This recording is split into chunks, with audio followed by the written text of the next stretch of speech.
कहानियां बाइबल की एमाउस के मार्ग पर। ये है यीशु। कैसे हो? दुनिया को बचाने वाला परमेश्वर का पुत्र।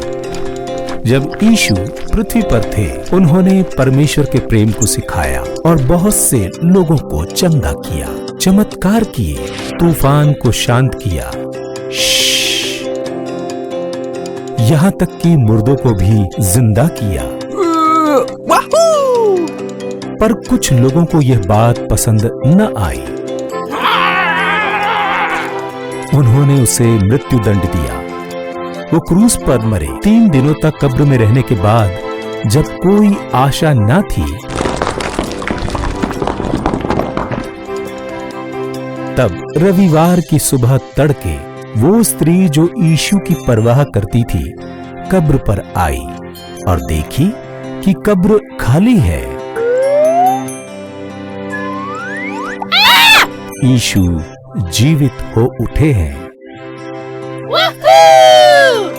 उसी दिन यीशु के 2 शिष्य एमाउस के रास्ते पर थे और आपस में बातें कर रहे थे कि पिछले दिनों में यीशु के साथ क्या क्या हुआ। वे बातें ही कर रहे थे कि अचानक यीशु कैसे हो लिए, पर वे यीशु को पहचान न सके। यीशु ने उनसे पूछा, तुम किस विषय में बातें कर रहे हो?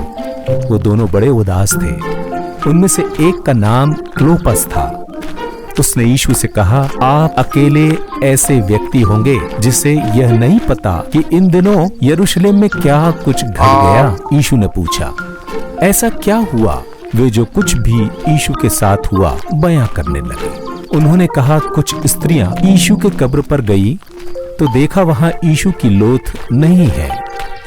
इसके बाद और भी लोग कब्र पर गए, परंतु यीशु की देह न थी।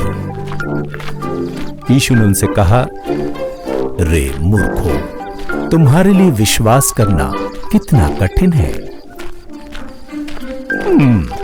क्या तुमने नहीं पढ़ा कि नबियों ने यीशु के विषय में क्या लिखा है? तब यीशु ने मूसा से आरंभ करके सब नबियों के विषय में बताया कि उन्होंने यीशु के विषय क्या लिखा है। इतने में वे एमाउस पहुंच गए और यीशु ने ऐसा दिखाया कि वे आगे बढ़ना चाहते हैं। तब एक ने यीशु को आवाज दी, अरे भाई, आज रात हमारे साथ यहीं रुक जाइए। यीशु ने फिर कर कहा। तब वे घर में ठीक है और भोजन पर बैठे। यीशु ने रोटी ली, आशीष दिया और रोटी तोड़कर उन्हें दिया। तब अचानक उनकी आंखें खुल गई और वे यीशु को पहचान गए। यीशु! उसी समय यीशु उनकी आंखों से ओझल हो गए। वे कहाँ चले गए? वे आपस में कहने लगे, जब यीशु हमसे बातें कर रहे थे तो हमारा हृदय कैसा बेचैन हो गया था। जब यीशु धर्मशास्त्र हमें समझा रहे थे, चलो। तब उसी समय वे दोनों यरूशलेम को चले गए। वहाँ पहुंचकर उन्होंने 11 के साथ अन्य लोगों को पाया। तब उन्होंने जो कुछ भी उनके साथ हुआ था सबको बता ही रहे थे और अचानक यीशु उनके बीच उपस्थित हो गए। कैसे हो? यह सुनकर सब भयभीत हो गए। उन्होंने सोचा कि कोई प्रेत है। तब यीशु ने उन्हें अपने हाथ और पैर के घाव दिखाए और कुछ खाने को मांगा। धन्यवाद। उन्होंने उसे मछली दी। यह स्वादिष्ट है।